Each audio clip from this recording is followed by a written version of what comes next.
umaga na naman at araw ng pasukan. At maagap akong nag-asikaso dyan. Hindi ko alam kung anong oras yung pasta. Nag-alarm ako ng 4:30 at inuna ko nga muna pala munang nagtimpla ng kape para mainita naman yung aking sikmura dyan.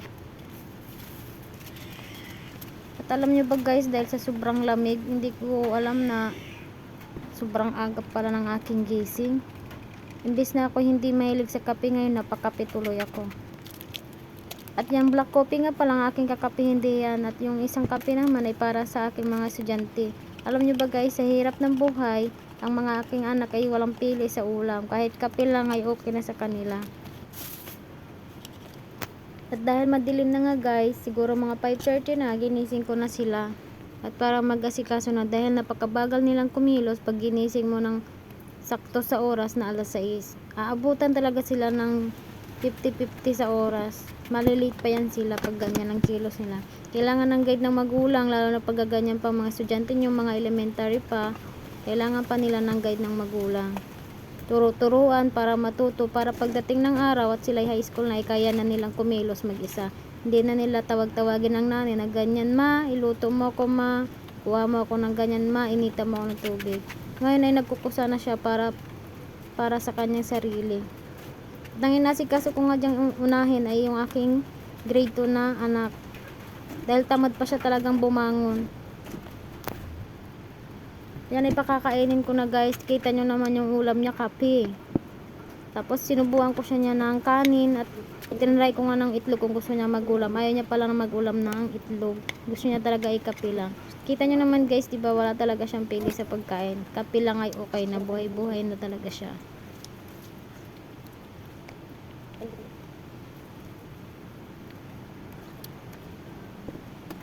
At nagpapalambing nga siya guys. O tingnan nyo, dahil nilalamig daw siya, gusto pa niya magpakarga. At maaga pa nga dyan guys. Yan, nakita niya nga pala yung aking camera, ginawa niya talagang salamin. At yan, binihisan ko na nga siya dyan guys. Yan ay nakapag-toothbrush na, wala nga lang siyang hilamos. Okay na yan, basta wala naman siyang amo sa mukha. Nagpasensyahan nyo na guys, dahil talagang malamig ang panahon dito sa amin. Tag-ulan kahit January na. Akala ko pagka January tag-init na, dahil buong simula nung October hanggang December sa amin ay umuulan, hanggang January pa pala yung ulan pa rin. At yan yung aking ate, kita nyo naman. Akala ko maliligo siya dahil dun nagpainit kayo siya ng tubig. Akala ko maliligo, yung pala yung maghihilamos sila. Yan. At pagkatapos kumain ng aking anak na isa, ay kumain naman yung ate niya. Kape din ang ulam niya guys, alam nyo. Hindi siya talaga nag-uulam ng itlog.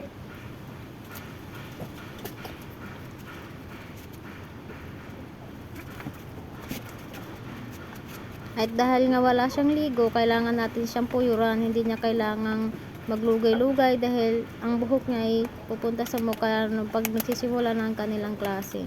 Baka mamaya magupitan pa siya ng teacher niya nang wala sa oras.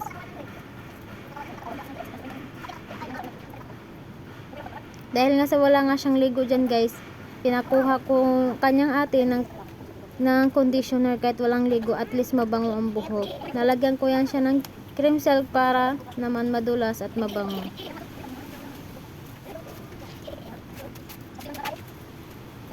Ganyan. At dahil ready na siya, yung ate naman niya ang aking asikasuhin. Pupuyuran ko rin naman siya ng buhok mamaya. Dahil nga wala akong ipitan ng mga medyas guys, kita nyo naman yung nasa uluhan ko. Doon ko na pinagsasampay yung mga medyas nila para madaling makita. Tingnan nyo naman, kasimple-simple ng upo ng aking ate. Ang ganda ng kanyang posisyon. Mapuyuran ko lang talaga siya. Piling mayaman. At yung isa naman, tinignan niyang maigi yung kanyang medyas. At na ngayon, naghahanap nga siya ng sapatos.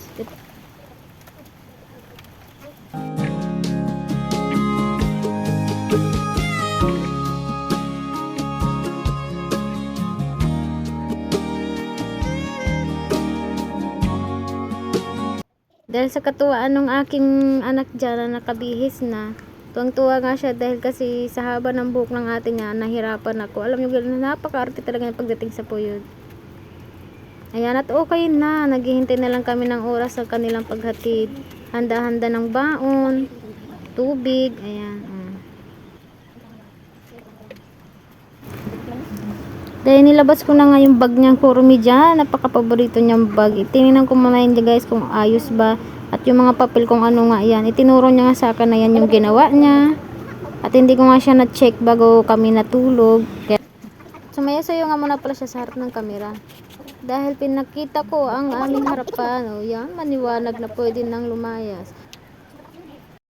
Continue my video, paalis na sila. At ako nga dyan ay kasama mamaya guys paghatid. O, kita nyo naman si madam nyo. O, parang hindi na stress. Nagkape lang ng black coffee ay okay na.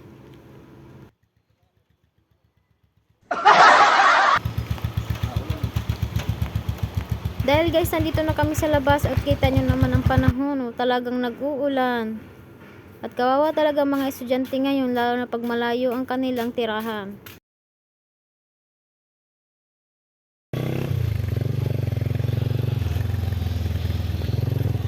At nandito na kami sa kanilang school at hanggang dito nga lang ako sa gate dahil bawal pumasok ang magulang.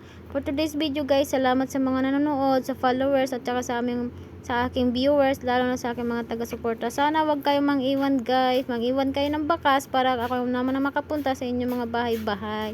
Thank you and bye!